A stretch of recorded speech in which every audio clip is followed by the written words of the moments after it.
Good morning. In hybrid events, we always have a little problem. We have just a technicality that we'll be solving, and we will start shortly. Thank you.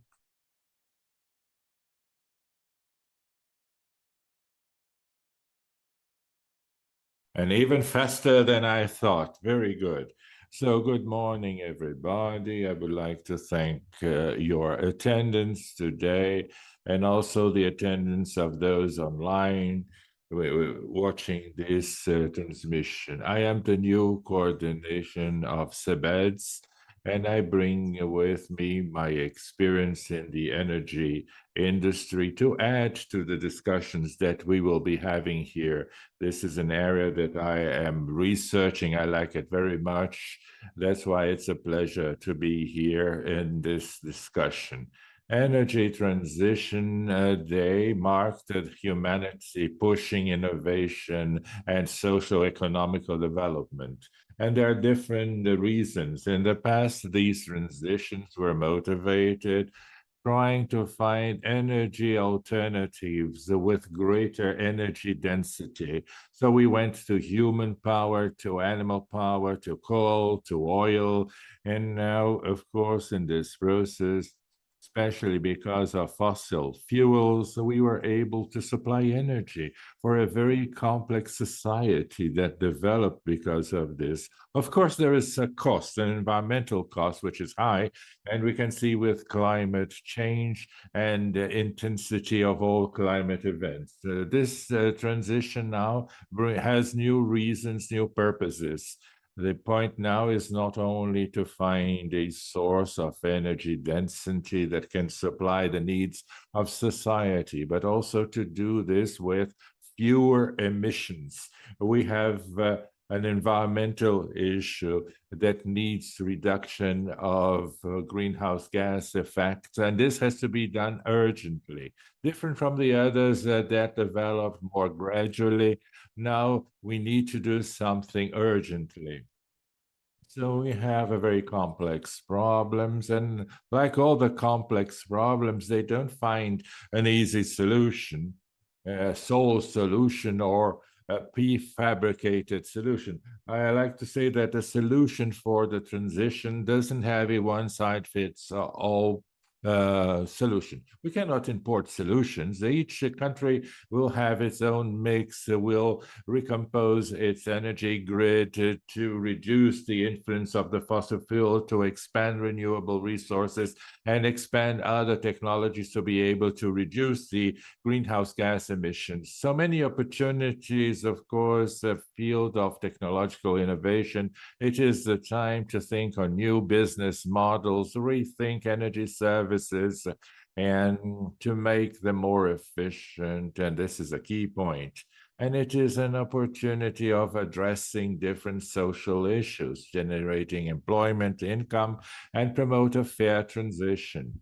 So after all is said, I'm not going to extend much more, but I would like to thank your presence, thank the sponsorships of those companies that are helping CT Climate from CEBDS to develop this work and hold this kind of event and the publications that we have. And I would like to invite to our stage Marina Grossi, the president of CEBDS, for the opening of this event. Thank you very much.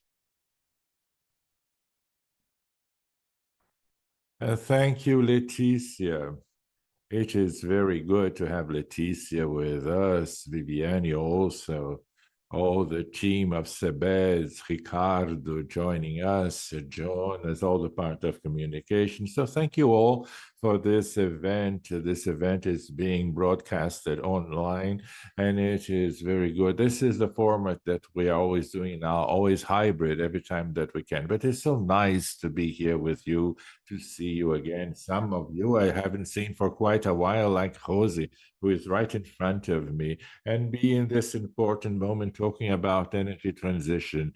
This topic, CEBDS is already celebrating 26 years So 26 years always present in the forefront, providing subsidies for the government. CT climate, the climate part, was our first thematic chamber, and I can see several of you all represented. And CEBD has this transition with climate of being very proactive, not only helping Brazilian biofuels when this was a taboo in Europe because you were touching Europe and with food, and this doesn't happen in Brazil.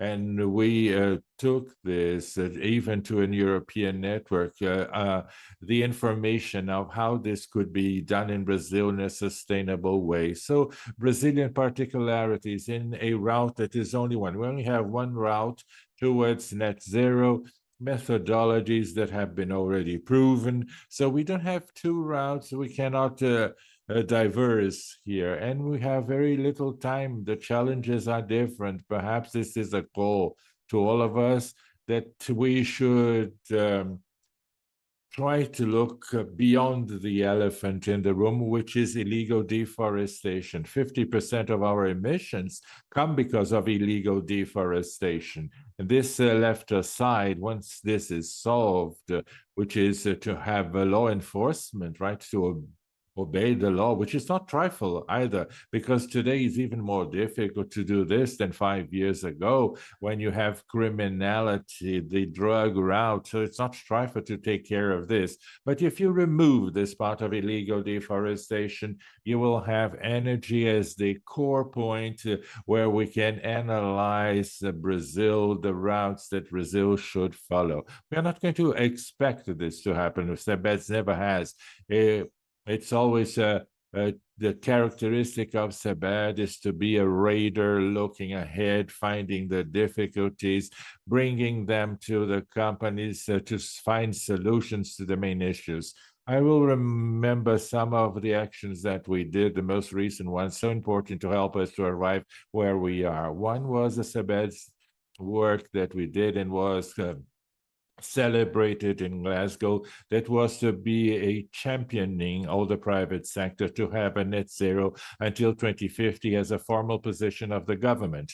If you remember this, the trajectory of the former government was throwing net zero in Brazil to 2060. But if we are saying that we are a solution to most of the countries, we can make partnerships with most of the countries, and that we can meet the commitment that we made with the Paris Agreement, we cannot be doing net zero after 2050 as it is established in the Paris Agreement. We are then no longer ambitious, and this is not in our commitment.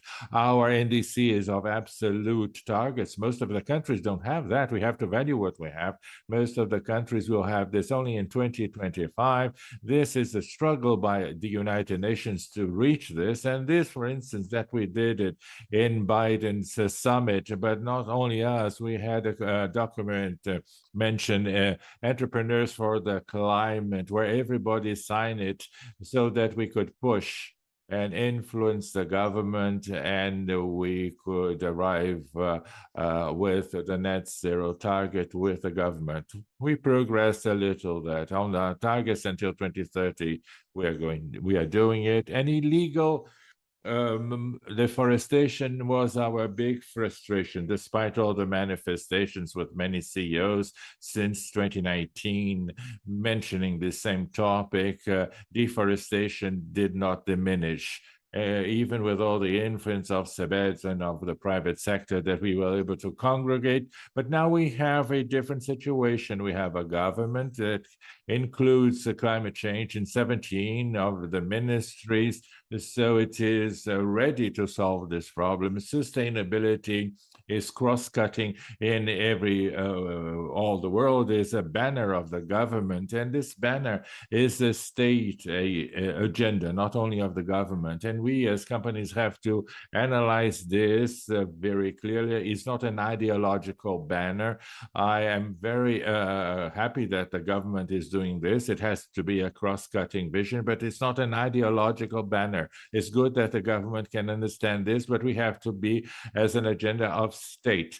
And here there is another point, because removing deforestation, what is the energy transition? Spoken by the whole world. I am in an initiative that John Kerry is doing that is called Acceleration for Energy Transition. He is doing this because he says, I look at the United Nations, some things are being difficult. I want to fast track something simple that includes climate a wholesome approach. And this is in CEBDS. And this is the platform that we introduced in Egypt, in Sharm el Sheikh. We introduced, Jonas was there. We introduced, together with Viviani and myself, we introduced a net zero platform. I would invite you all to join it actively. This is a platform that has to be a place of information to the private sector. Every time that I talk with the private sector and the government, I came from Brasilia yesterday, each ministry has a different point of view, each one is speaking differently, different energy transitions, different carbon markets. And this is our role. And the platform is there to help us to organize all this knowledge and to show, look, wait a minute, what are we talking about? What can we have as an expectation? So this is very important to help us to organize ourselves, organize a government. And the good side of this is that we have been very active. We're present with all the ministries, Mediki, MAPA, all the ministries that invite us. Itamaraty was there yesterday, but also with the legislative. And we have been going there, Isabella, and the legislative. We have been present and helped in the bills that are under discussion. So talking about the carbon market, we started in 2017 with concrete proposals requested by the former minister at the time. We have several workshops, and first of all, we have to commemorate. We cannot talk just about the challenges. No big, as we say, problem appeared in this point, because we were able to say, look, we have some knowledge that was acquired. Let's talk to you. If you go through this route, you're lost. To see what Australia did, they had to go back, and leaving aside that fear, which is the carbon market. We always said, let's start with it. Let's start as we can. We started company by company in the different sectors, saying, and you have what is needed to start. Let's start with this ambition, and then we go on moving step by step. So to form a consensus, I was talking with Ambassador a short while ago, to form a consensus so that we can move forward. And we want to do this. The carbon market is one. It started with a fund, and then we agreed among all the companies that the carbon market was the most feasible. Now we have to implement all of this to provide some push to all of this, and we have a deep dive discussion to be made. We have to deep dive in this topic, and the platform can help us. And energy transition likewise. So when we did by CEBDS 2 years ago, or even before the pandemics, we had the pandemics before and after, but before, in energy transition, we had 5 discussions about this topic. Each seemed to bring a different Brazil to it. So when we brought Barroso to talk about it, we wanted to show what our company is doing, what is a ripe fruit, what is the climate governance, what is the strategy that we can have, what can we waive in the first instance, what are the challenges. The companies, they are working on this, so there are many ways of expanding, but we need public policies to expand in some cases. Julia and Flavio will mention this, to expand in a few cases, a few things. We don't need, Brazil is one of the few countries that needing no new technology to move forward, but we have to accelerate this path.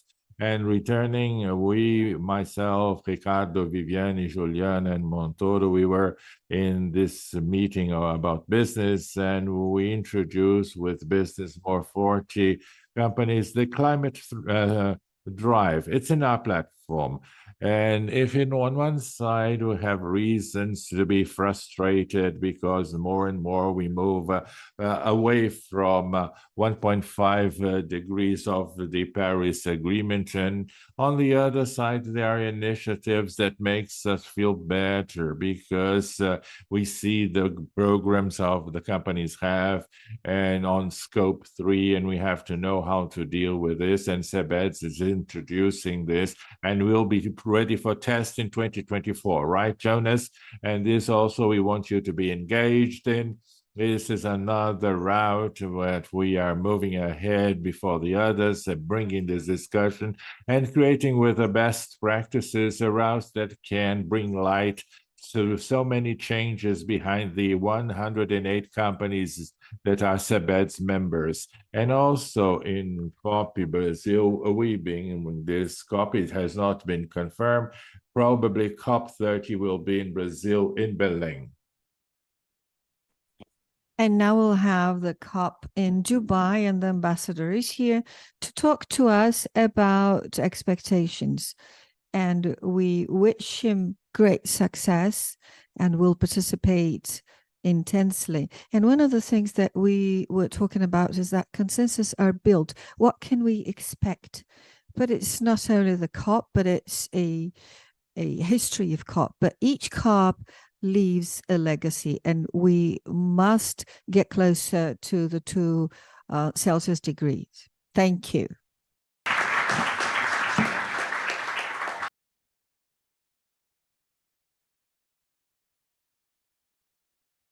Thank you very much, Marina.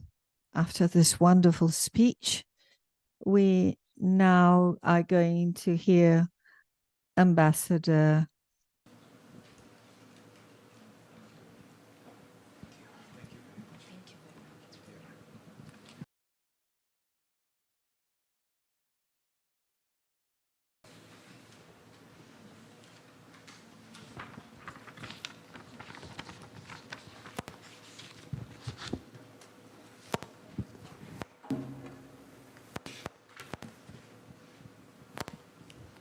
Good morning, dear Excellency Marina Grossi, the President of CEBDS, Mr. Augusto Barroso, President of PSR, Mr. Julio Martins, Vice President of Schneider, distinguished guests, Excellencies, ladies and gentlemen, good morning and salamu alaikum. It's really an honor to speak with you today in such an important event organized by an important institution, the Brazilian Business Council for Sustainable Development, which plays and contributes a lot in the area of sustainability in Brazil. As you know, UAE and Brazil has a strategic partnership relation in all sectors, particularly in sustainability and environment protection. In recent visit of the President Lula to United Arab Emirates on the 15th of April last month, both countries signed memorandum of understanding on climate action and joint declaration on climate change. Also, the state of Bahia signed with the ASEAN group a very important investment deal. It's about Macaupa project, which is a tree in Brazil to produce a biodiesel. What makes it a win-win deal is that this biodiesel can be used by machines. And the machine does not need to be changed. So the biodiesel is fit for all machines, buses, cars. And this is what we could do together, Brazil and United Arab Emirates. We believe that both countries, through cooperation, can do more in this journey and to lead and to be a role model and to be a climate action. Ladies and gentlemen, UAE is so excited with full positivity to host COP28, which is scheduled to take place in Expo Dubai from November 30 to December 12th this year in a very important historical place, which is Expo, Dubai, where UAE succeeded in organizing one of the longest and biggest events in the world, despite the challenges of the climate, despite of the result caused by COVID-19. And that was done through dedication, excellent planning, preparation, and close cooperation with all parties and participants. Similarly, United Arab Emirates is looking forward and committed to working with all parties to make sure COP28 will be the most successful COP ever. Ladies and gentlemen, Kyoto in 1997 marked awakening of global climate action, while Paris Agreement was the moment where the world agreed collective commitments, and COP28 in United Arab Emirates will be the moment of action.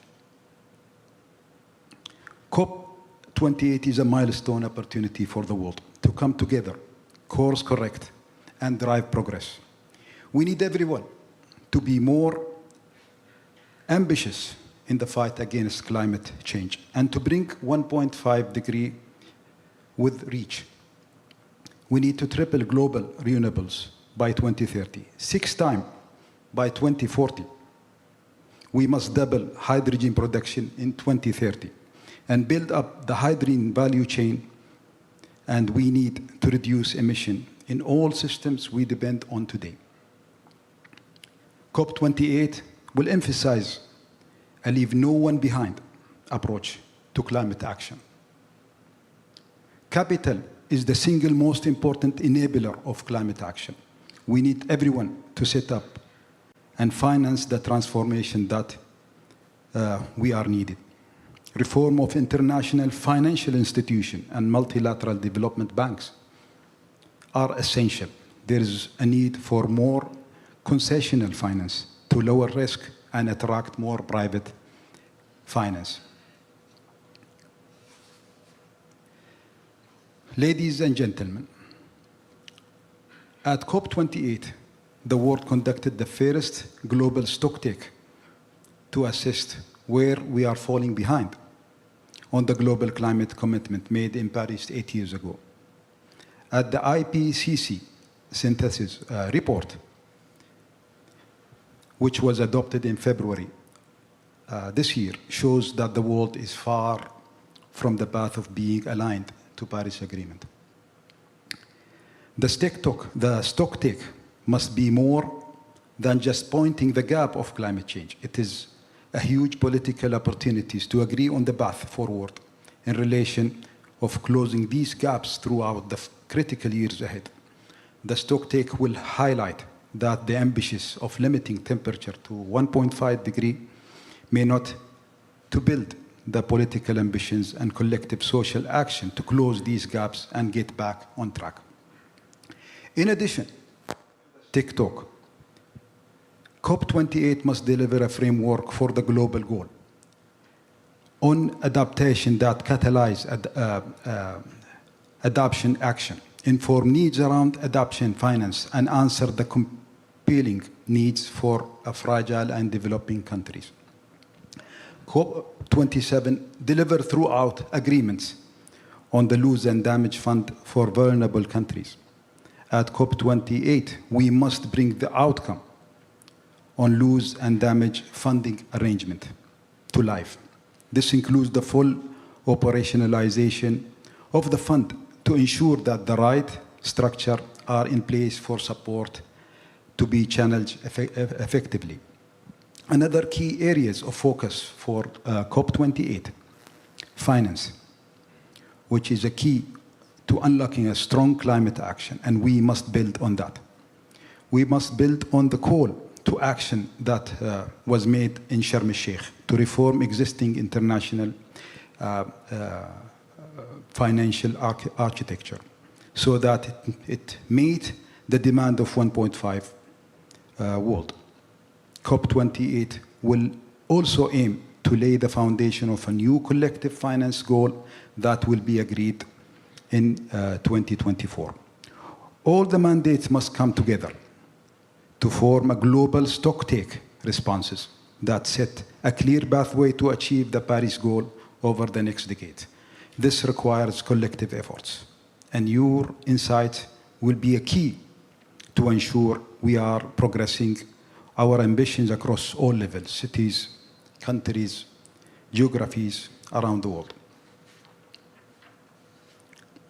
Ladies and gentlemen, the COP28 presidency stands to serve all parties and non-party stakeholders, and will work this with diverse groups to ensure that they can contribute to bold, ambitious, and practical solution while prioritizing exclusively enhance accountability and transparency.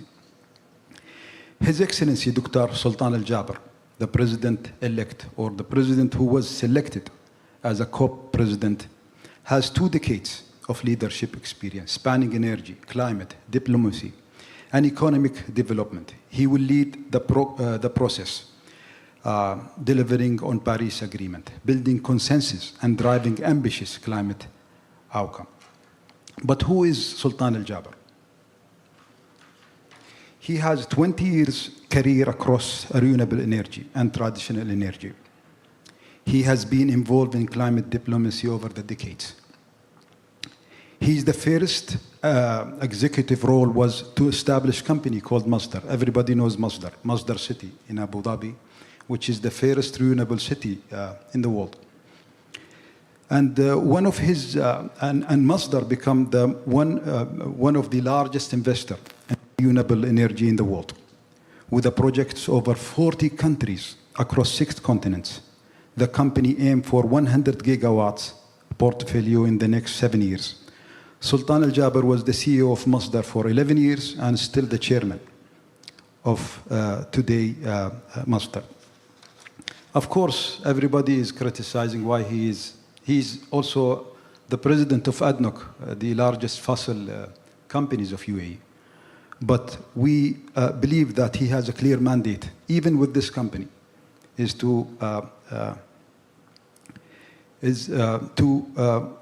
lead for a clean energy to transform this company and decarbonize it. And now ADNOC fully operate on clean energy right now.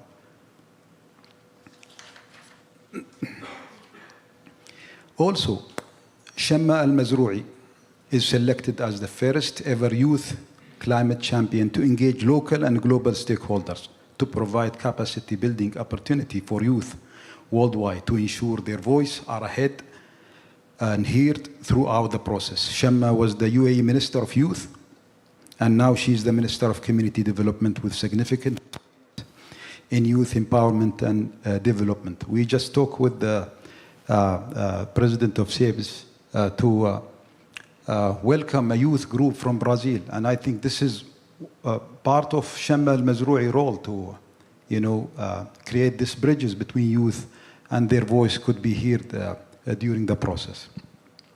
Moreover, Mrs. Razan Al-Mubarak is selected as a UN climate change high-level champion to mobilize and the private sector and civil society on addressing the climate and natural crisis. Razan has 20 years of experience in biodiversity conservation and natural-based solution. Together, COP28 leadership team stand clear to listen, to consult, to partner with stakeholders to build consensus toward delivering ambitious outcome of COP28, which accelerate climate action across the globe. It is worth mentioning that to date, the COP28 team include 53% from over 40 nationalities, with over 60% representing Group G77.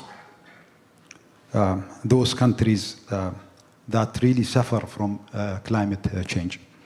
And the median age of this team is 36 years old. So this is really a great message the management or the team of COP28 to show that we are bringing the voice of youth toward the outcome of COP28. The COP28 UAE presidency will work to ensure that together we urgently accelerate action to get the world back on the track by 2030.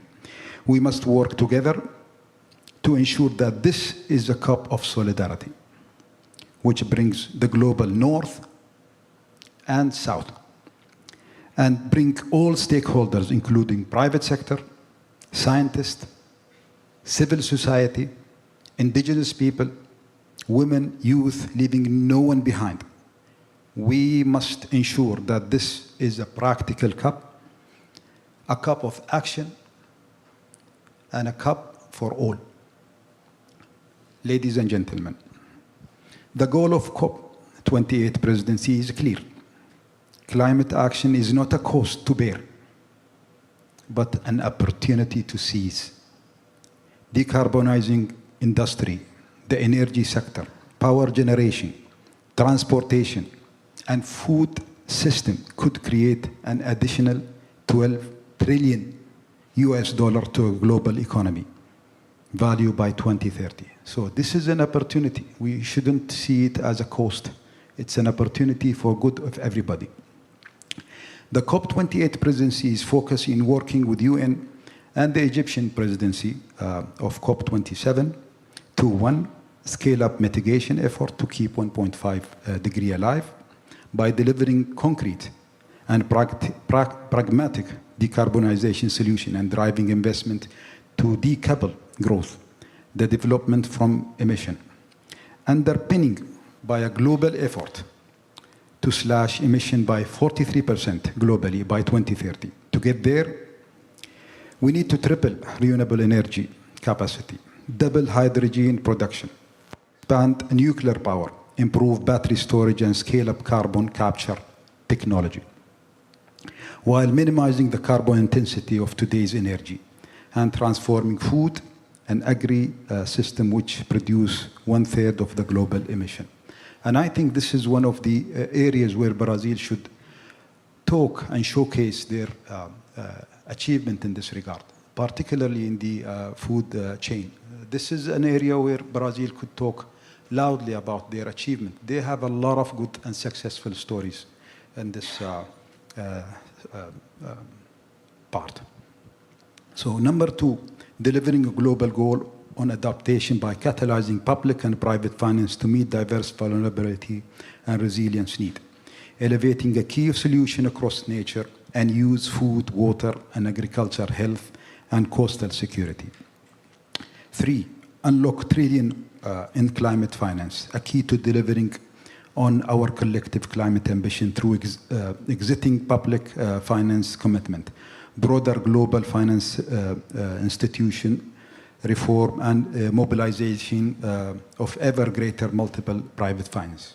Number four, operationalize lose and damage funding arrangement for most climate vulnerable communities, especially across the globe south, and further prioritizing their need. And five, innovate the COP process. And this is what I was talking with you. Working with parties and non-parties to transform it through leave no one behind approach, and that close the gap in 2030. And let me elaborate on this. The team of COP28 is conducting reach out visits. So the team visited the United States, Europe, Africa, Asia, and it is going to come also to Brazil by July. So the president-elect is planning to come with his team to talk with all parties, all important players in the world. And what we found is very clear. There are a lot of efforts going on, but it's not unified. It's not aligned together. And that's what we need, is to hear from everybody and to bring everybody on the track. Ladies and gentlemen, let me close by saying COP28 will be a crucial milestone moment. And I would like to say that the UAE Embassy in Brazil is open to collaborate with Brazilian side, NGOs and other institutions about their participation at COP28. We are ready to serve and support and connect you guys with the UAE team of 28.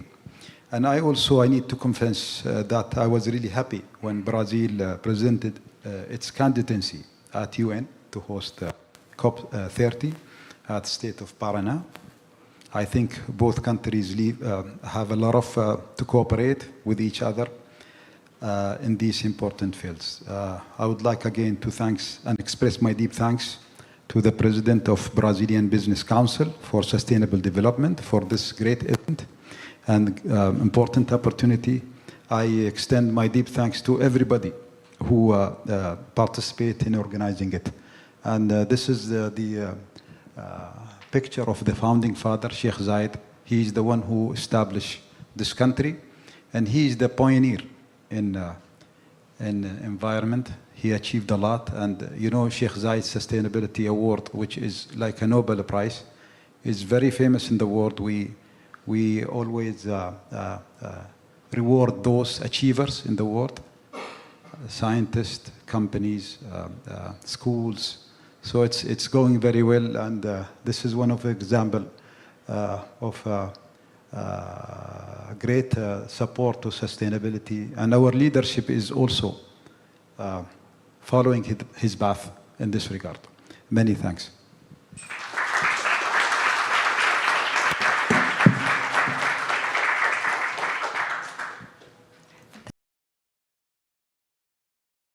Brazilian BCSD. We're very glad to have your contribution in the participation of the United Arab Emirates in this important debate. So, bom dia a todas e todos.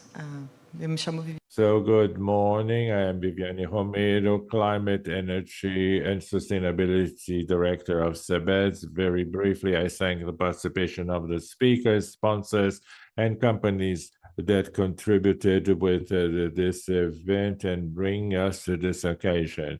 I also would like to thank once again the participation of Mr. Ambassador and they have been, and he has been dialoguing with CEBDS, trying to strengthen with the companies the role of the Brazilian sector in the strategic discussion for COP28 and how we in the Council can contribute to actions of advocacy, capacity building, collaboration in this journey until COP28.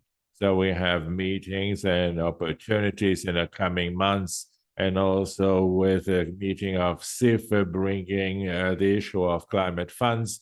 It's a very timely moment, and we want to dialogue with the federal government to bring a vision of the political context, especially in the green package approach that will be introduced shortly by the Ministry of Finance, and with whom we have articulated to bring the contributions in the green package. One of the core elements, we have 6 core elements, one of which is energy transition, a fair one, and in addition, the technological density, how the electric sector in Brazil can generate green employment, and the separation of the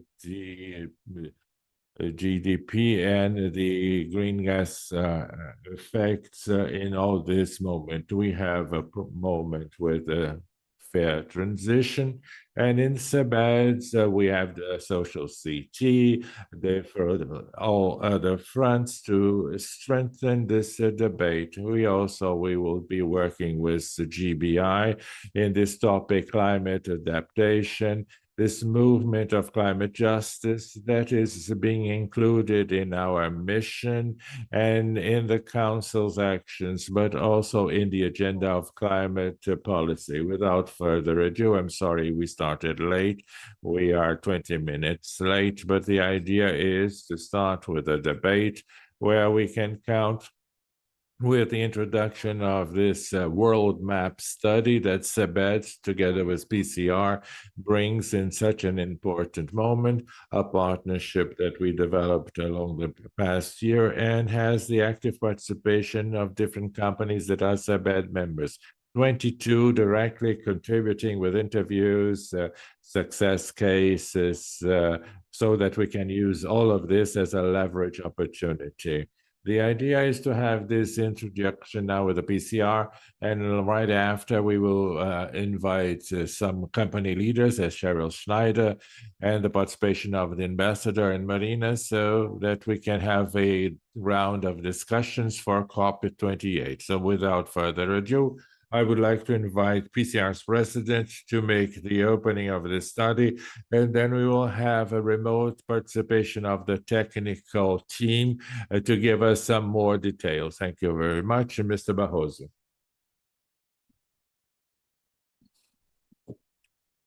Good morning, everybody. It is a pleasure to be here with you. First of all, I would like to thank the presence of all and welcome all our colleagues who came here. Ms. Marina Grossi, on your behalf, I welcome everybody. I feel I'm a person who has a lot of interest in CEBDS. I like to work with people, interesting people. And Marina Grossi has these two qualities. So she conveys all of this to CEBDS that together with her team can bring not only intelligence to the discussion, but also that side of the conversations that we as humans find difficulty to catch, to understand. So I believe, Marina, that we have to thank once again to having been provocative in bringing to PCR a challenge that is not something easy, but it was to answer the following questions. Are the companies that are CEBDS members really walking the talk, or is there anything is missing, and what in terms of decarbonization?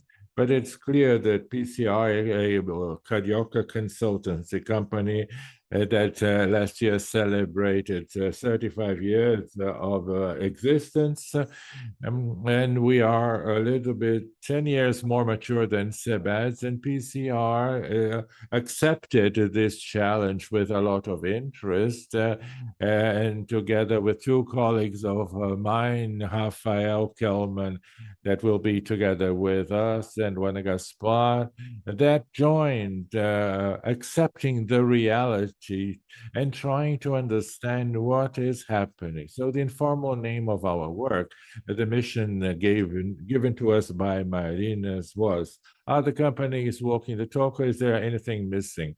And we, as Rafael is going to tell us, we methodologically tried to have an approach that was to list what are the actions in technology that can help in the energy transition, that we believe that are winning actions, and then with the companies do an ex-post evaluation to see that out of those technologies and actions are really being done, and what is not being done, what are the barriers, what are the opportunities. And the background on all this work is founded in the possibilities that Brazil brings, that Brazil has.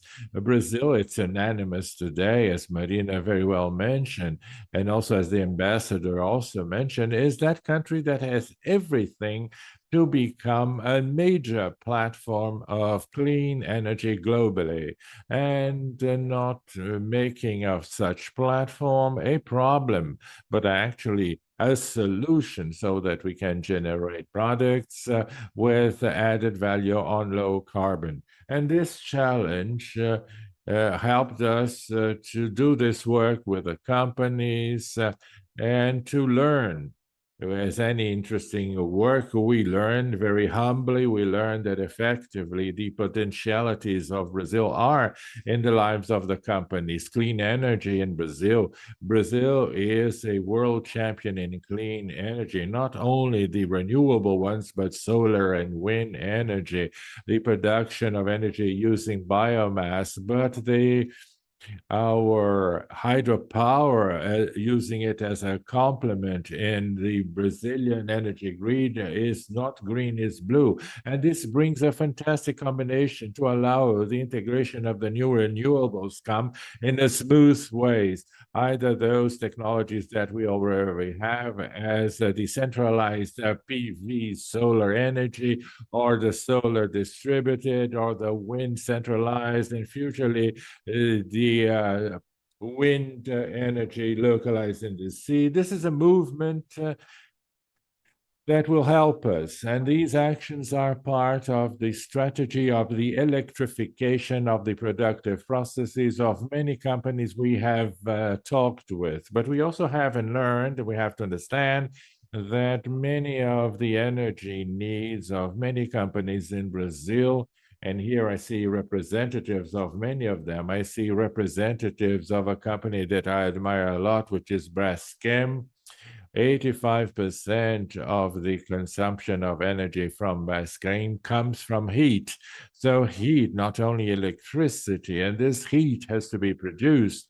So how can we produce heat currently? In some cases, it is produced using fossil fuels, diesel oil, and we have room exactly for the introduction of natural gas with an environmental value. We have room for a Brazilian product, genuinely Brazilian product that is biomass, and all the multiple possibilities, like a supplier of raw material for heat, supplier of feedstock for the production of electricity, as a producer of ethanol of second and third generation, and also with the new frontiers of energy products. As, for instance, we learned the great interest of the companies for new technologies. Technologies which will be born before others. For example, sustainable fuel jet, another role for our biomass, or hydrogen from ethanol, which will certainly be an option for green hydrogen, and also carbon sequestration. And as you will see in the study, a few companies are a step ahead of the state of the art technologies, and there are companies, well, most companies prefer to be the first, not the second. And this is only natural because these companies are competing on a global market, and it's a race for the net zero emissions technologies. And we've also learned that the concept of the low carbon economy is implemented in the decision-making process of the companies, because although we do not yet have a carbon market the way we'd like to have, I was very happy, Marina, that you mentioned Eduardo Guardi, because in 2017, I was also part of this government. I participated in the discussion, and it was a fundamental loss. And although we do not have a carbon market yet, the internal carbon pricing is part of the decision-making for investments among many companies. This is great. Companies have an internal carbon price to decide where to invest. We've also learned that there are challenges and opportunities. Challenges, like the ambassador said, the need for coming together in terms of public policies, and the government is not mutually excluding of corporate actions. Quite the contrary, the government can foster what companies want to do. And finally, we've learned, in addition to the opportunities, that we must, as a country, work to eliminate the red tape from processes. We have 3 Ds. We have decarbonization, decentralization, and digitalization. And I feel free to add the 4th D, which is debureaucratization. And this is the Reduction Act. But in fact, Brazil is still suffers with internal transaction costs, and in a place where 17 of the 33 ministries have sustainability in their DNA, we will need good governance so that we will not run ahead against the wall. But we've learned more than that, that the concept of energy transition is changing. It is changing to a concept that I've been calling energy transformation.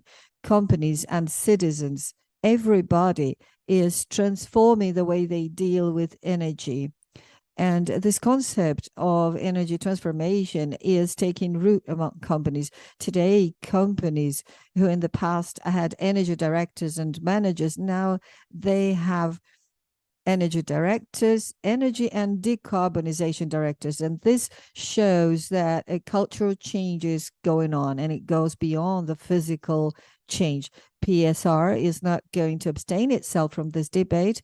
Today, we have a team of 150 professionals operating in all links of the network of the chain, and we've grown a lot in Brazil and abroad, and now we're starting an initiative called Green Vision, which will bring together Brazilian companies with different expertise, Systemica, PSR, and MedSid, supported by analytical tools, by other partners such as DPSG, to bring to the market a solution which is a one-stop shop decarbonization solution. So from the offer to make an inventory of emissions, technological options for decarbonization, alternative business models, and mechanisms to offset emissions until we get to closing the cycle. This is a very important debate. We'll always be present, and I believe that with the support of such an organization as CEBDS, we as Brazil be able to add value to this discussion of decarbonization. Thank you very much again, Marina, for the trust. And now Rafael Kelman is going to talk about the study. And thank you very much.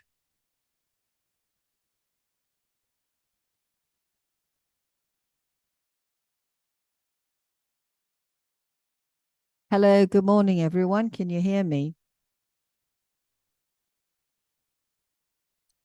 I thank CEBDS for the invitation, and it's a great pleasure for me to be here with you in this debate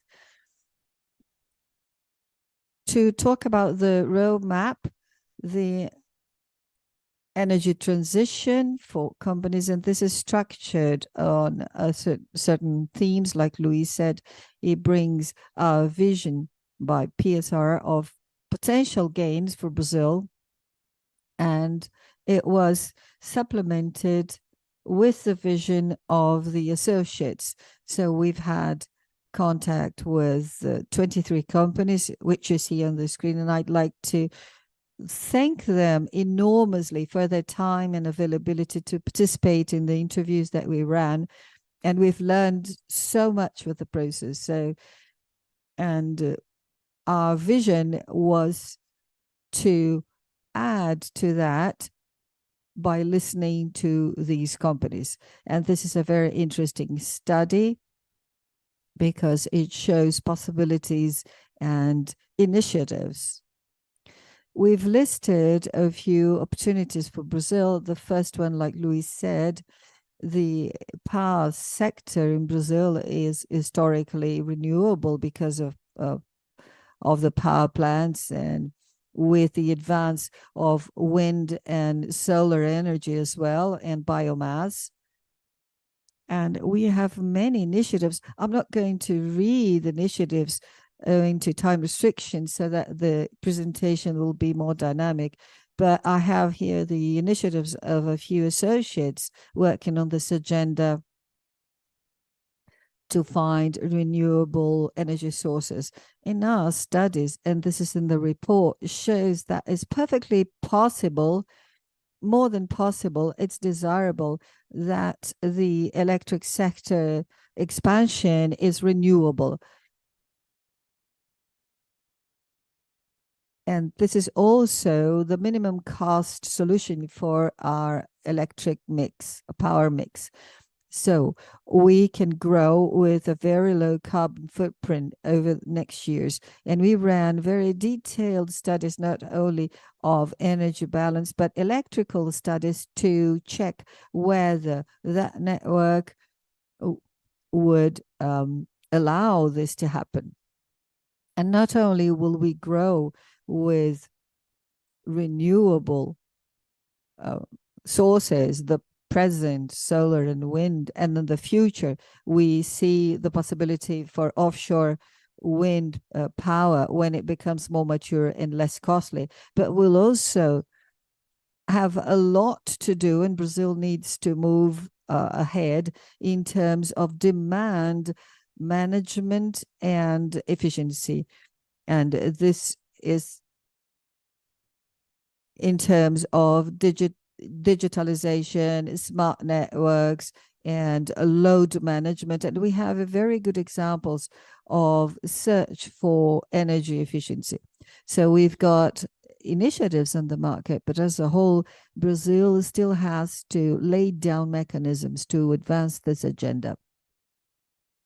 We have identified a few trends, and this is not Brazilian, it's global, of electrification of the economy, and transport is a good example. We have a few initiatives here with the installation of recharging posts, and we already see a trend for those operations of frequent use, for example, delivery services or company fleets, already starting to use electricity. Here we have a service provider showing that the acquisition cost is higher, but if you run a great distance, it's justifiable. In the case of Brazil, it's singular because we have fantastic potential in biofuels. Ethanol is a good example, and I believe that there will not be a dominance of one technology over the other, but there will be a parallel existence among a number of technologies with second-generation ethanol and electrification. Now, talking about electric charge, we see the possibility of addition of electric chargers, and green hydrogen is one of the solutions that can go hand in hand with transport electrification. Europe has placed as a challenge this target that by 2030 they will have 10 million tons of green hydrogen developed in Europe and 10 million being acquired from the rest of the world. Now, these 10 million tons represent 60,000 megawatts. It's a whole Brazil, and it will have to be built to meet this load. So this is a great opportunity for Brazil because we'll have conditions to combine renewable sources to meet this low demand and become exporters of low carbon products or even green hydrogen. We also see initiatives in decarbonization, capture and sequestration of carbon. This is an Ambev event, and they already use CO2 in a closed loop to produce soft drink and beer. And on a greater scale in terms of geological use, closing the loop, we have Petrobras, and we see that it's possible for natural gas to be used with the injection of burn CO2. And this is also an interesting possibility to be developed in Brazil. I spoke about transport electrification, but I remembered our ethanol that can never be forgotten. First generation ethanol has been with us for decades, and second generation ethanol is a trend that opens up interesting possibilities for Brazil, such as, for instance, to lead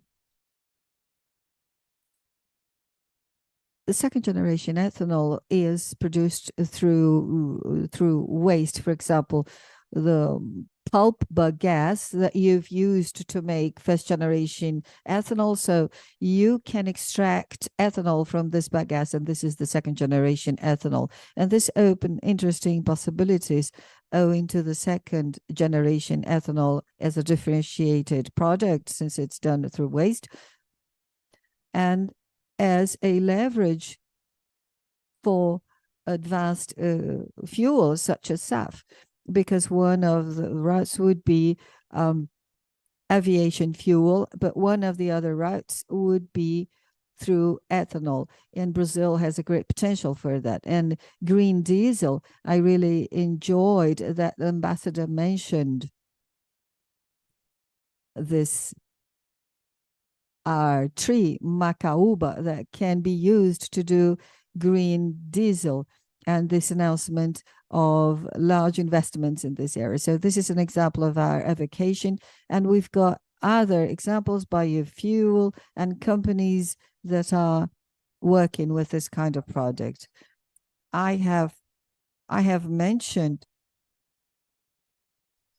this is a sectorial question and although the research is possible and whatever is the source of energy that we use in aviation, green hydrogen, etc., this will demand time. Now we have the drop-in fuels, which do not require that the technology or the equipment is changed, and the ambassador mentioned that. We have biokerosene or SAF. There are a number of routes, and here in Brazil we are collaborating with the MIT, and we see as a possible route alcohol to jet, and this would be, or Fischer-Tropsch also using bagasse, but with a different gasification. What is happening as well, and is very interesting in this market, and to see it expand, is biogas and biomethane. In the beginning, we saw a lot of development in the sanitary landfills, and the next frontier seems to be in the alcohol and sugar industry. The waste that will be vinasse and the filter meal to produce biodigesters and with biogas and biomethane and inject it in the distribution of gas, and for those industries that want an energetic with low carbon. This is a trend that we is starting to see some challenges, but an intentional potential. And the use, as we mentioned, Braskem, that uses the energy for heat is biomass for producing heat.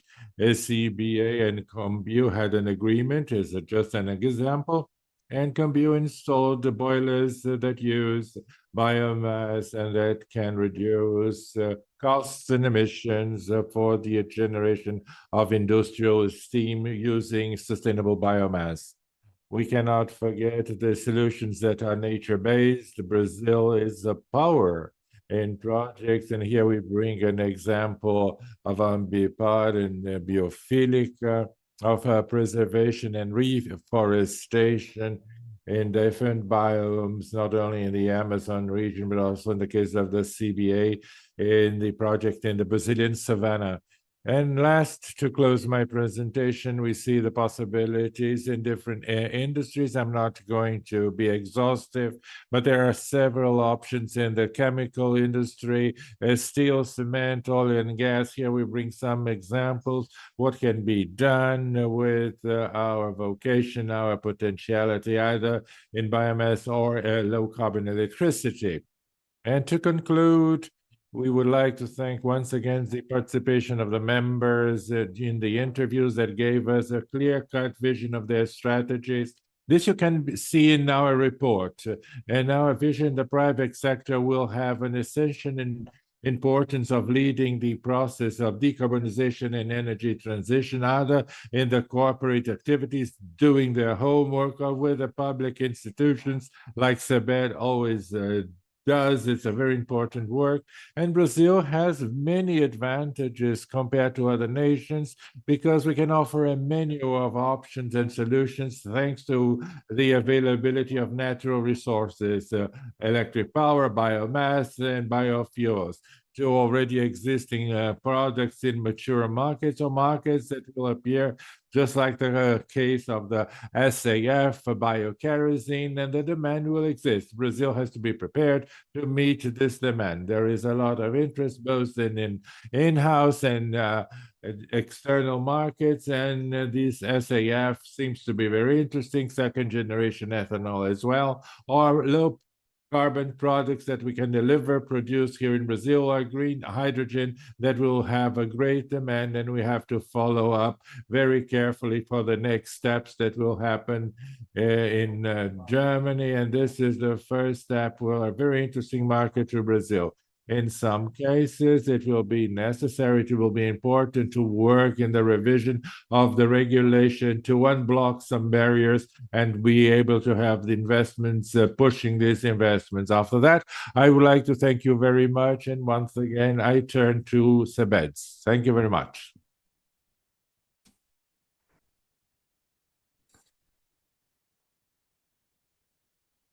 Thank you, Rafael and Luana, too, from the PCR team, that they contributed and led this process together with us. I would also like to thank the companies that joined this effort. And the idea is to continue with this dialogue and also finding new products, managing knowledge, which is essential in this process, and helping this with advocacy, political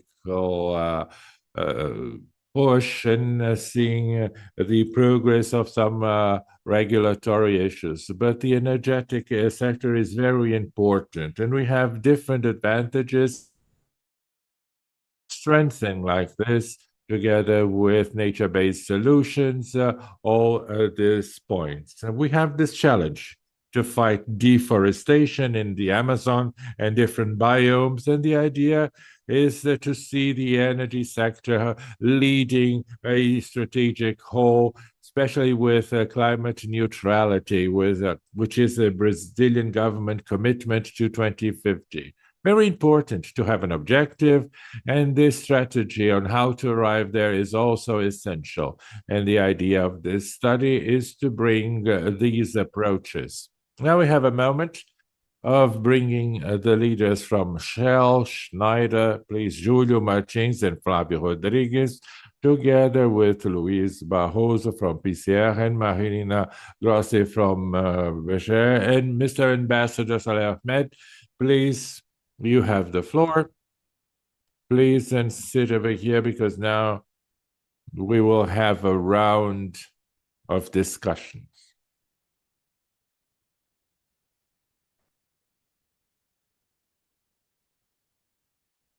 Let me come to this other side.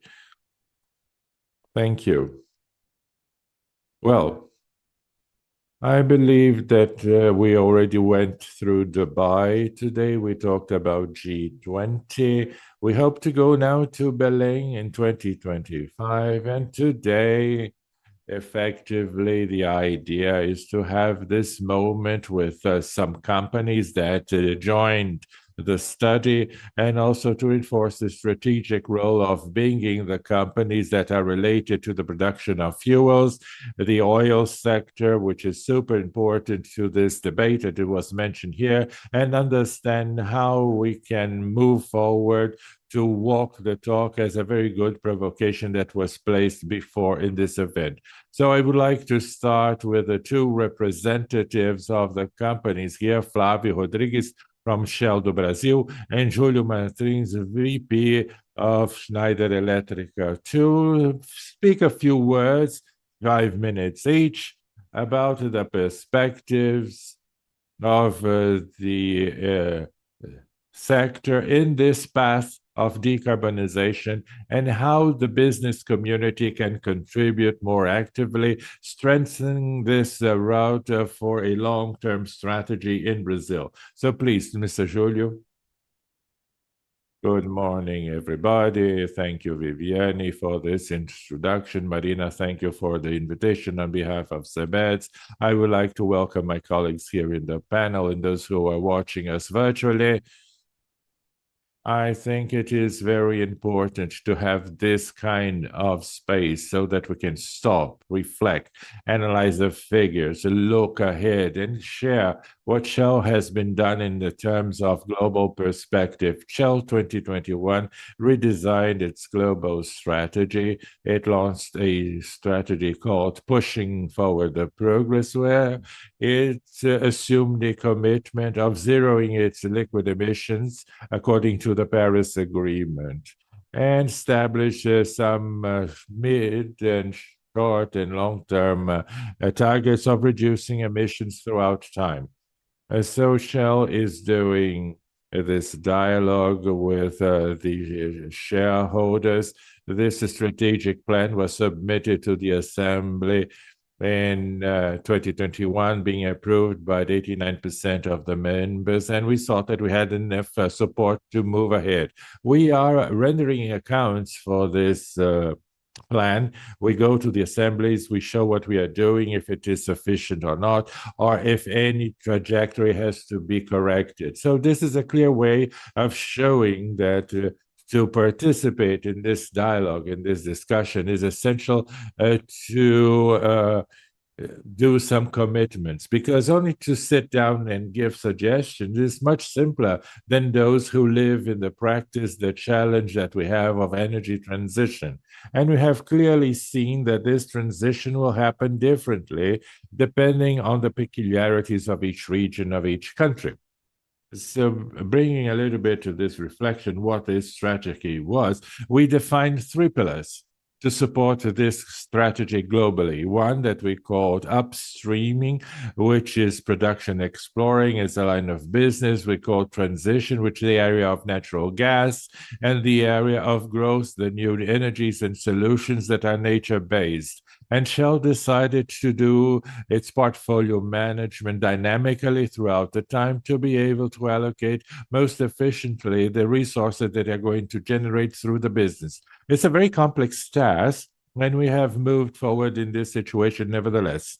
Last year, we did the first rendering of accounts to the shareholders. I have some figures here that would be interesting to share with the audience here, and concerns all our commitments. Taking as a basis 2016, we reduced in 30% the emissions, scope 1 and 2, within its activities compared to what it was 2016 based on 2022.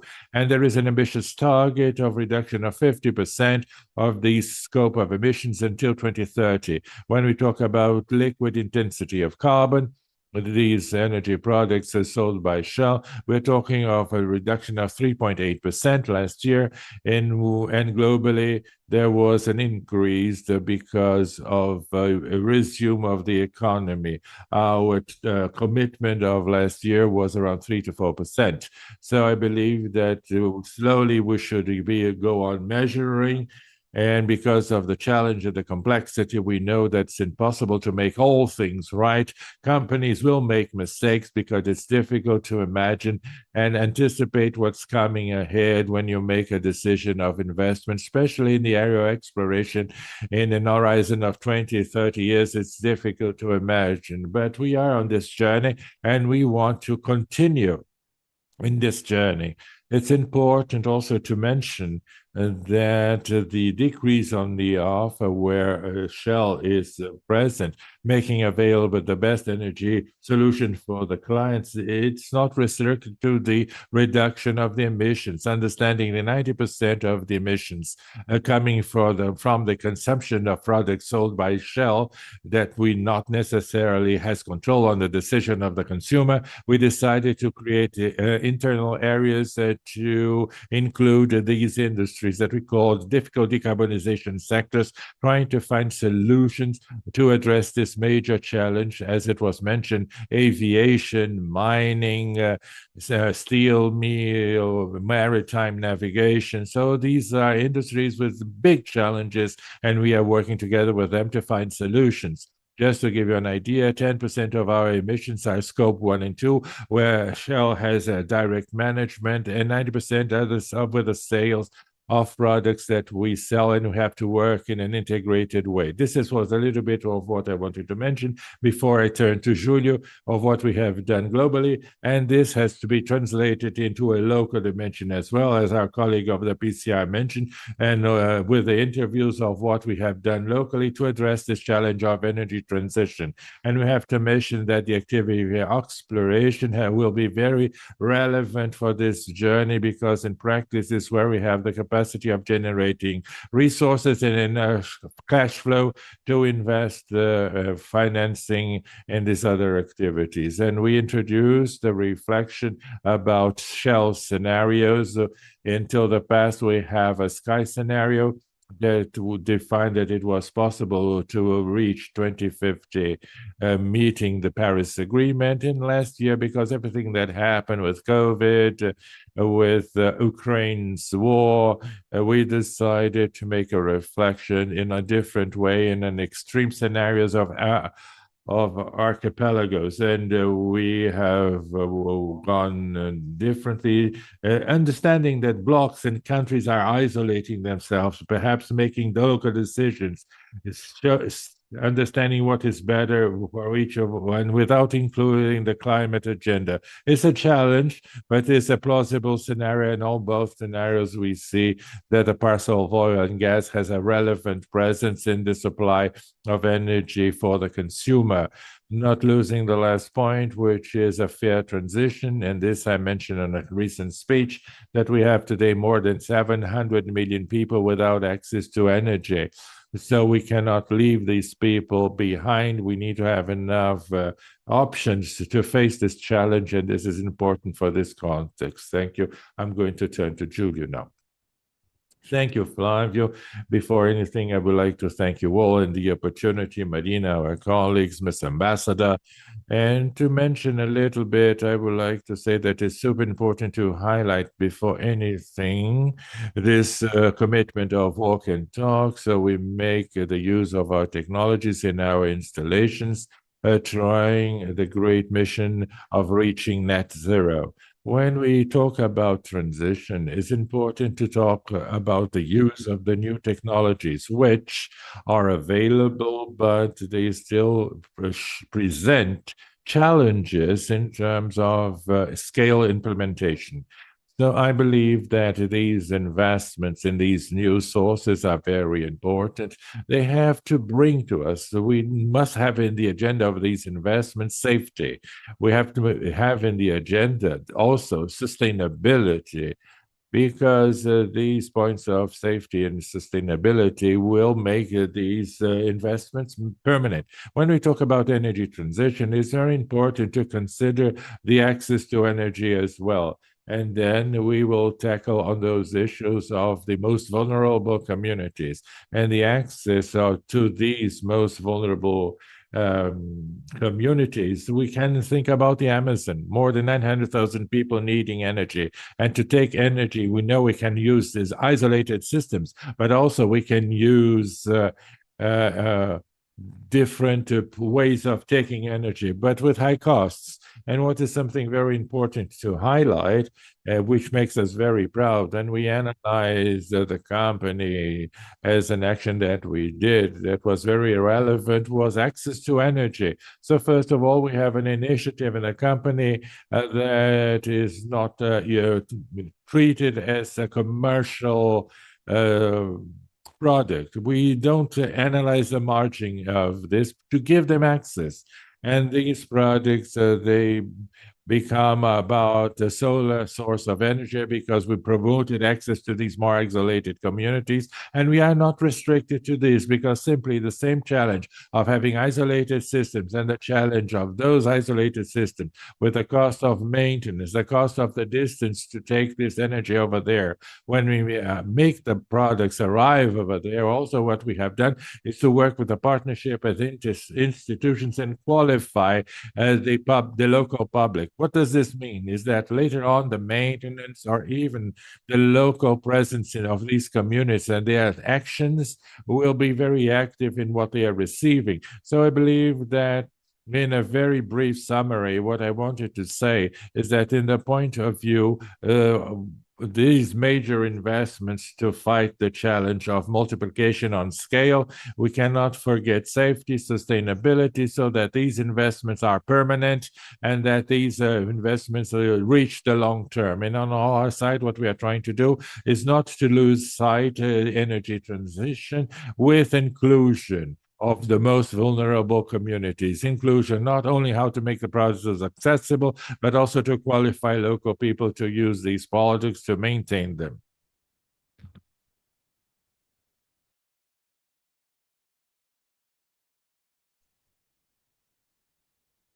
I wanted to interact. It's an interesting debate. When we think about remote areas and you're talking about social, perhaps our greatest problem when we look at the Amazon, for example, where I hope COP25 will happen, we see how difficult it is to have access and the high cost in the transmission lines. But if you lower that, it won't be efficient from the financial point of view. But at the same time, you have to meet the needs of the local community. It's impossible that in a place where you generate energy, you will not provide this energy to the local populations. There are several solutions to that, Luz para Todos, and a number of measures that question the role of companies and society, how we have to get together through public policies or through partnerships when we work together with the government. But I think it's worthwhile for us to think about this complicated area when we talk about a fair transition in an unequal country such as Brazil. And you say that there are certain projects that you do not have a commercial purpose, but even though you do, you go ahead. So for sure, no company is suicidal, but perhaps it would be good for you to talk about your motivation and how you think you will be rewarded in the future. Marina, thank you very much. The program is the following. We have some lines of projects where we do not have a margin, and I do not gain anything. But Schneider is a more sustainable company, and it's been recognized by a few entities in Brazil and in the world. And when we talk about what this might bring to us, it's to no avail to deny that things will happen through access, ubiquitous access. We will only be able to get to net zero if everybody has access.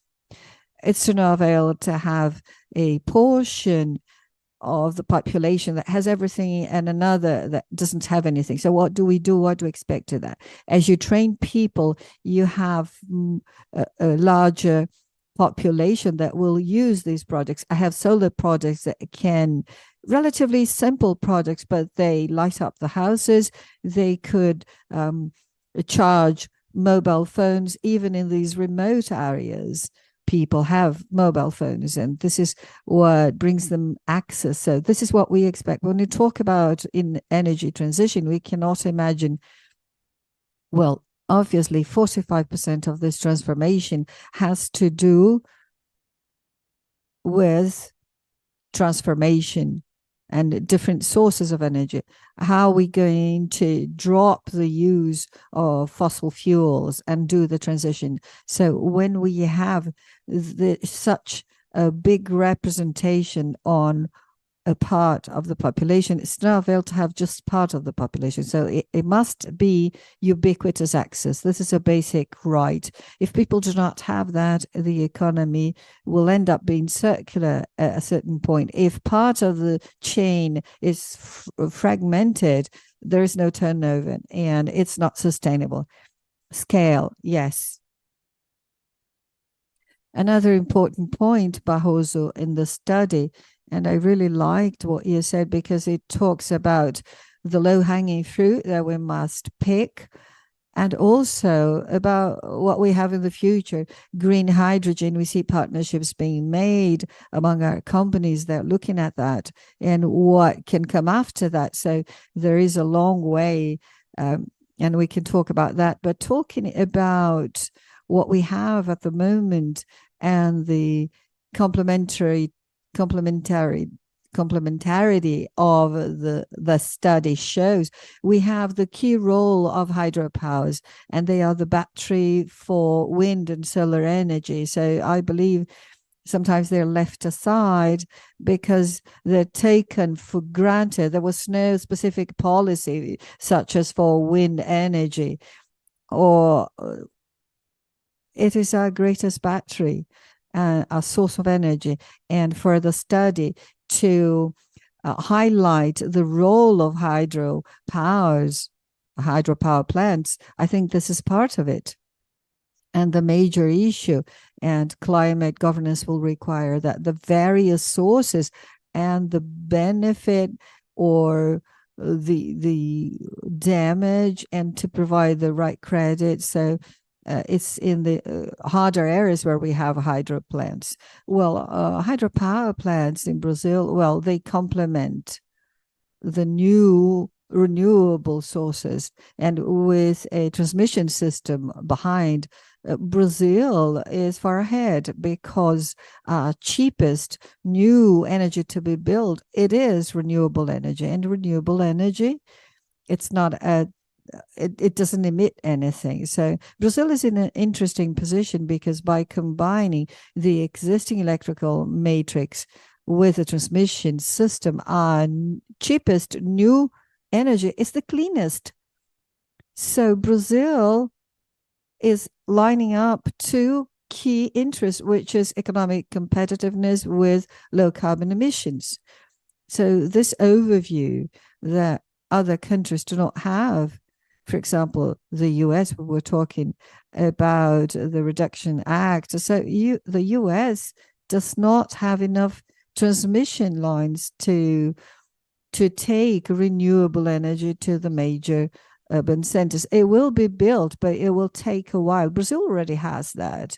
So the US do not have the water batteries that we have. They have the physical batteries, something that we'll go after as well. So your question is great. And I'm going to repeat something that you said. We have a lot to do in Brazil with what we have, the existing technologies. And the existing technologies will be value leverages for the new technologies. For example, hydrogen. Brazil has everything to come out a winner on the planet, because we have the cleanest energy, we have the criteria of cost, of emissions, and certification, because the green hydrogen is certified. And if we want to if you want to be big-headed, we can say that we're going to test green hydrogen from ethanol. And we have this project in São Paulo conducted by Raízen Shell. So this path, if well used, and I believe Brazil is doing that, is, well, in the end, I ended up not answering the question whether companies are walking the talk. Yes, they are, with the number of different solutions. You cannot get a plant and do away with fossil fuels overnight, but as much as possible, taking into consideration all possibilities, Brazil has been playing a significant role. And something interesting that you've asked in the previous question to Schneider, scale. Brazil has scale, which is very interesting for Brazil. When we talk about hydrogen production and new technologies, Brazil has scale. Brazil can manage to offer the market products in significant volumes that will make a difference in the global economy. Unlike other countries that have lots of resources, but they're much smaller. Not Brazil. Brazil has still lots of room to develop offshore wind power, solar energy. And we haven't spoken about offshore wind energy apart from agribusiness. So this scale is a differentiator for the new products and the new carriers.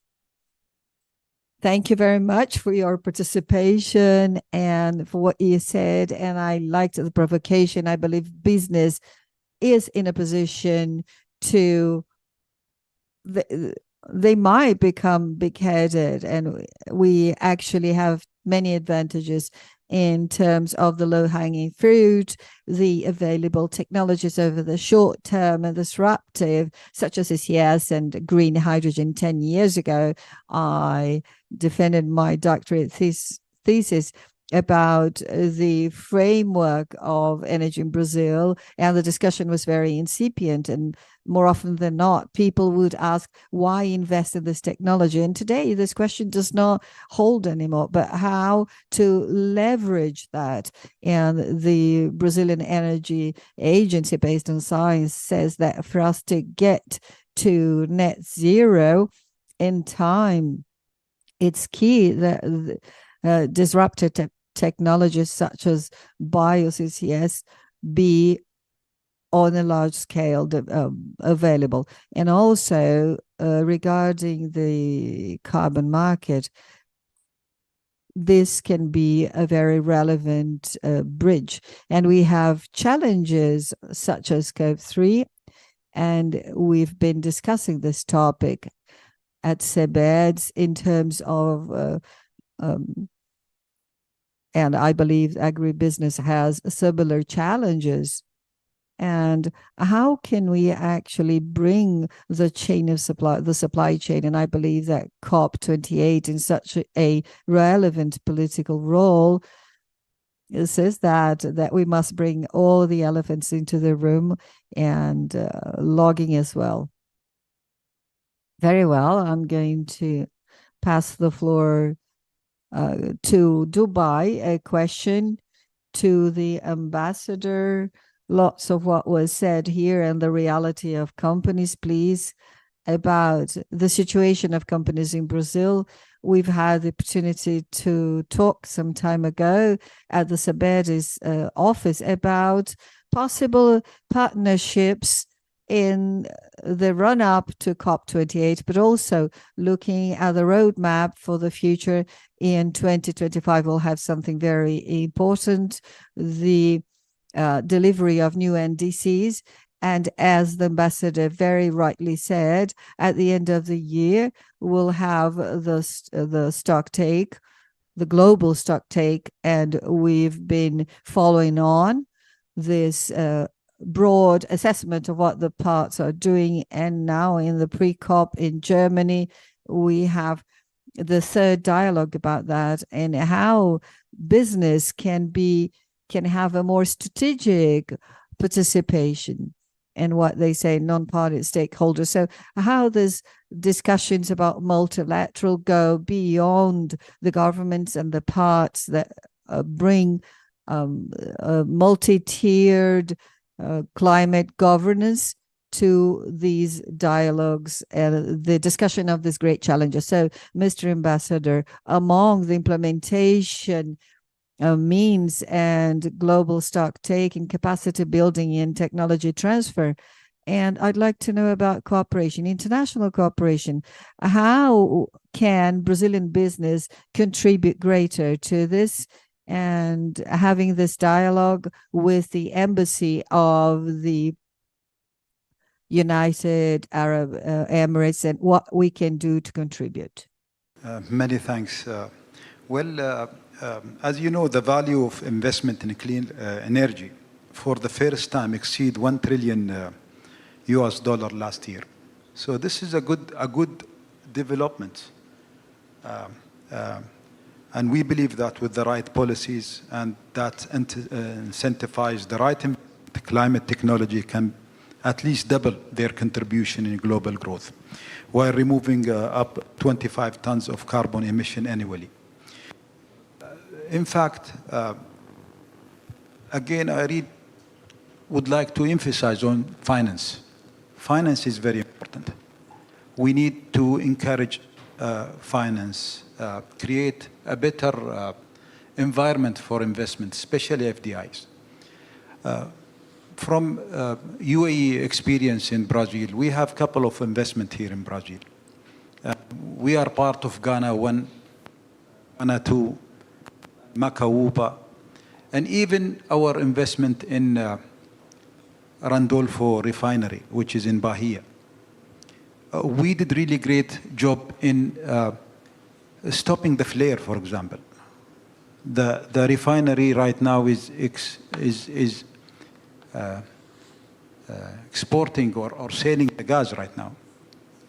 And they injected also more investment, ethanol to decrease the carbon outcome. At the same time, investing in carbon credit heavily to create the balance. So there are responsibility from investments. And such environment, such positive investments could lead to a better world and a better future.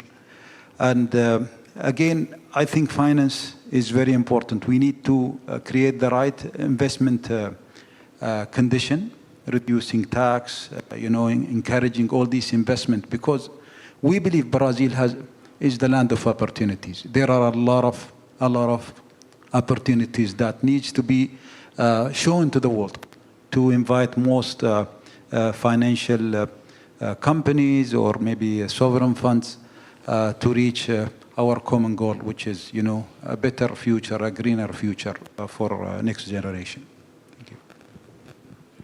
Muito obrigada, senhor embaixador. Thank you very much, Mr. Ambassador. I believe that the finance point is the foundation, and it was the central topic of COP27 in Sharm el-Sheikh last year.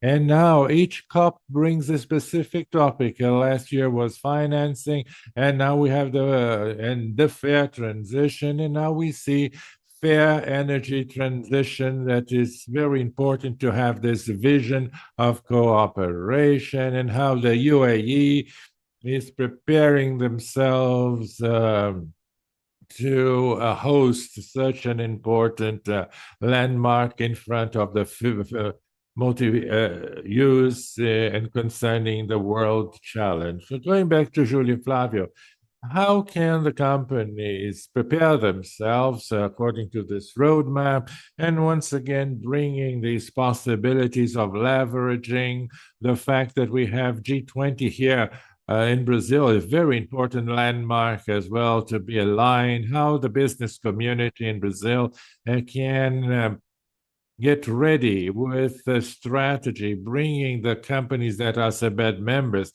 but also other stakeholders involved, engaged. So how Shell and Schneider already have mentioned about their leaderships and how the important elements can be used, but how can we have a greater visibility, and what are the comparative and competitive advantages, but also this objective of decarbonization that include complex challenges of offset in disruptive technologies. First of all, I would like to congratulate CEBDS, because this type of initiative, and also repeating of what Barroso said, we have this vocation, this style and leadership of being very important elements, because we will need to highlight what we are going to take in terms of contribution, coalition of Brazil together with CEBDS. I believe that if we manage as an industry, together with the government, organize what is necessary to be done in the regulatory arena, it will be a major progress. If we can help these 17 areas of the ministries to converge in a conclusion that regulation the carbon market, and to conclude the regulation of the CCOS, the regulation of hydrogen, and so many other important topics for the agenda that are in the agenda, but they come and go. It would be excellent to be able to move ahead in this package of regulations and reach the COP as we did as a country doing the homework, and the regulatory framework design, if it is attractive, the company will be very much inclined in moving forward in their local strategy. So as an ambition, I understand that we should move forward in this direction with this strong return that I know is a big challenge, but it's an ambition that we could establish for us working in this sense to be able to reach COP, and with the unquestionable role that Brazil has and always had, being a leader of this topic, and the current government signalized that we want to have a relevant role in this discussion, and adding all these drivers, we can have a very important role. Thank you, Flavio. The discussion is essential, of course. First, to bring in investments, also essential, not only for the investment, for the sake of the investment, but also for engaging everybody. And Amazon is a big topic. We know that the rainforest is critical for the control of the climate issue. So if we do not analyze this point of this role of the rainforest, how we're going to do, the researchers already show the turning point. If we don't analyze this, if we are not careful with this, we can have a rainforest that today could be a tool to control.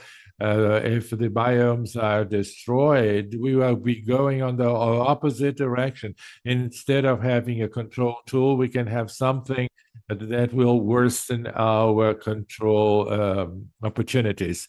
And integration has to be something very much discussed concerning this. Barroso would like to mention is something that has to be super discussed in this moment. We should not leave it aside. Well, sorry, I didn't want to interrupt very briefly.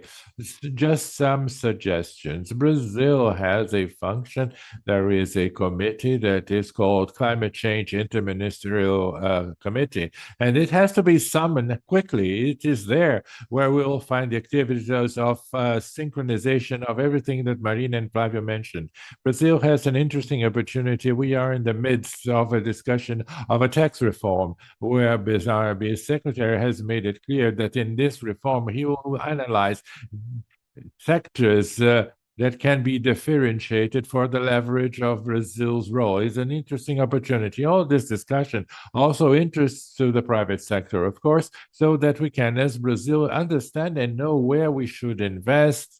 When we talk about tax reform, etc., many people think it's a subsidy, but it can be understood as an investment. So for those segments in technologies that will bring greater return, social, economical development and all of that, so that we can then, yes, come to a very good position and arrive in Dubai in a very good situation. Thank you, Barroso, for your compliment. When we talk about the most concrete actions, we cannot leave aside the leading role, and this is what we're mentioning here. We have to show the capacity that Brazil has of being the leading agent and leveraging and moving forward with this. And the topic of our conversation is energy transition, energy efficiency, decarbonization, and SAG has to be something that we take with us to show the capacity that Brazil has.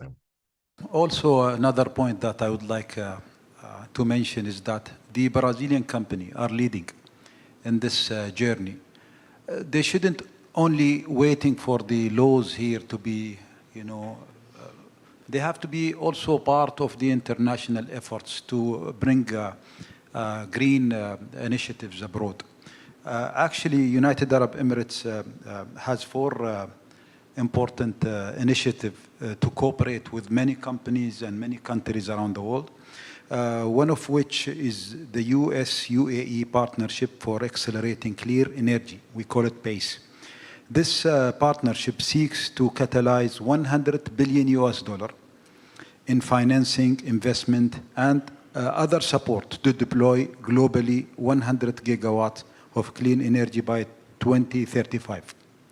And I think this is very important initiatives that could, invite Brazilian companies to be part of this journey, because these projects will not be in UAE and US.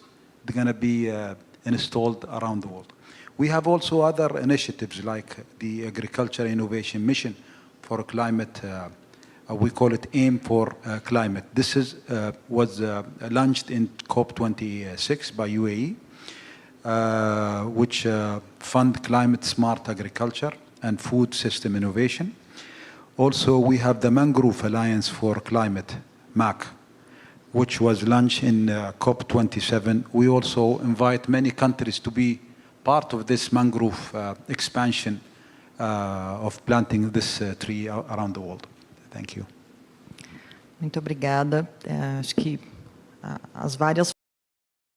Thank you very much. We see that these opinion shows us of regulatory importance. And I'm going to do a bridge here with an initiative with the platform Net Zero that we are developing, the study CEBDS, together with ABCG, bringing the analysis of the challenges of opportunities that the business community towards the decarbonization find. One of the main challenges of the companies was exactly regulatory uncertainty. And even we will have the introduction of this study in June. You will receive an invitation. Super important, this continuity of the discussion, because we brought a lot today in the study and in the statements, the role of technology and of the business community, but also the role of public policies to leverage all of this. A concern of CEBDS is exactly to identify possibilities to promote scale. We work with connections, advocacy, capacity building, bringing the good cases, the best practices, but the developments and bottlenecks to engage the supply of the network of suppliers that can give us some scale is very important. So going to a close, I bring a provocation to Barroso with all this study, and even a point that he mentioned of the reactivation of the Interministerial Committee of Climate, the SINCI that will be reactivated after a decree, and also with a discussion of the green package. What is the role of these public policies and how these public packages can push forward these activities, these technological solutions that are being mentioned here, and also they are mentioned in the study. So certainly regulation is a major challenge worldwide. It's not a Brazilian privilege to have a regulatory challenge, because we don't have regulation for hydrogen, we don't have a regulation for CCS, and many things that we also don't have. This is worldwide. So it's very good because everything is on the same level. And who will win this regulatory race will be the one making the good homework on the right way and the earliest way. And this is where we tackle on the importance of public policies, because as we say in Alice in Wonderland, for those who don't know where they want to arrive, any path is okay.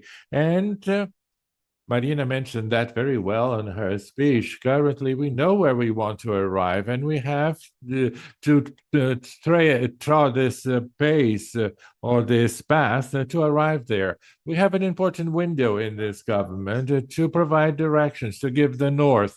And in this direction, later on, we permeate the work of the agency, the regulating agency, with the distant environments that can work with the regulatory approach, the financial approach, as Ambassador already said, and that can meet the needs of financing, but also with collaboration.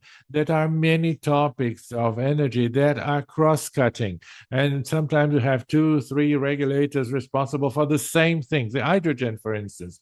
Hydrogen, you have one branch in the National Agency of Electric Energy, another branch of the National Oil Agency, and if we talk about the hydrogen with electrolysis is to make some shock on water. We have the water agency. So if we don't put all these people together in the same room to talk, it won't work. So we need coordination. But in my mind, the government should start with the first action, and this has to be followed by regulations that will be developed over there together with the market, and the private sector has to be present with regulation, with public policy, with a cost of capital that will be smaller, with a greater competition. Without public policy and regulation, the cost of money is more expensive. It's as simple or as complicated as this. So what we want to do is to create risk reduction through clear policies, regulatory instruments, so that we can transform everything that we are saying here and telling you, and everything that the study showed that the companies are doing, in advantages that can be compared here in Brazil with other ones. And they are very clear, as a matter of fact. Thank you very much, Barroso. And in this political environment also, I turn the floor to Marina for a inspirational comment based on the brainstorming of so many interesting comments that we have here today. We are going to a close, and I have some notes at the end, but I would like to hear from you, Marina. The strategic role of CEBDS and all this trajectory, it was already mentioned here, the historic past of what we have been doing, but analyzing all the situation that where we are now of energy safety, very much with the war in Ukraine and a continuity of the implications considering the pandemics of COVID-19 and all the other challenges that we have in food safety, the cross-cutting role of CEBDS in such a strategic agenda. Thank you, Viviane. Thank you very much, everybody who's participated. It's great that it happened just now. Barroso, for his contribution and his partnership, and the ambassador. Well, the role is very clear, and even regulation, there's something that sets Brazil apart from European countries, for example, because the private sector has a different role here. More often than not, we have a gap between the legislation and practice, and to fill in the gap, it's up to the stock between the private sector and the government so that we can implement the best practices, those which, with the help of regulation, can provide scale so we cannot dream, right? And that lays down governance. I believe that we're talking about a number of possibilities. I am very proud that at this moment we are helping, and I believe that we're all actors and we have this important role to play. We are determining Brazil's future. It's a crucial moment, and I'm fully aware that the future is being decided now in a number of spheres, and the private sector is one of those spheres. And for CEBDS to be attentive to that, providing subsidies to public policy, such as the studies that we are commissioning and the more mature technologies, which is the technology that doesn't need incentives, but it needs some other kind of help by the government. All of these very complex issues, because there are two things moving at the same time. A race for decarbonization, and all countries are in it, and we're still ahead. We may lose this head start, but we're still ahead, and we cannot stop fighting and moving ahead, and we are aware of the race. And if we get left behind, we will lose it. But we're ranking very well. We're very well placed. So this is a very important moment, and what we can do at the moment, because this will establish the future of the country. When we think about technologies over the next 5 or 10 years, Flavio, Julio, Barroso, Rafael, everybody who spoke about that companies and heard the companies in the study. So it's this race on the one hand, and the complex chessboard of energy transition, where we have to make choices which are decisive for us to build the future of Brazil. So this debate, we hope, will prepare the private sector, as we did for the carbon market, which is an agenda, and Barroso brought this to mind. First of all, the carbon price, and I believe this started in 2016 with the internal carbon price. Companies matured the idea and said, well, now we have to take a step ahead. So this is the timing. And now we're talking about timing above all. So we must be surrounded by the best actors, because it's by adjusting this timing that will come out first in the race. Thank you very much, Marina. And also talking about the carbon market, I think it's really a challenging moment, complexity to implement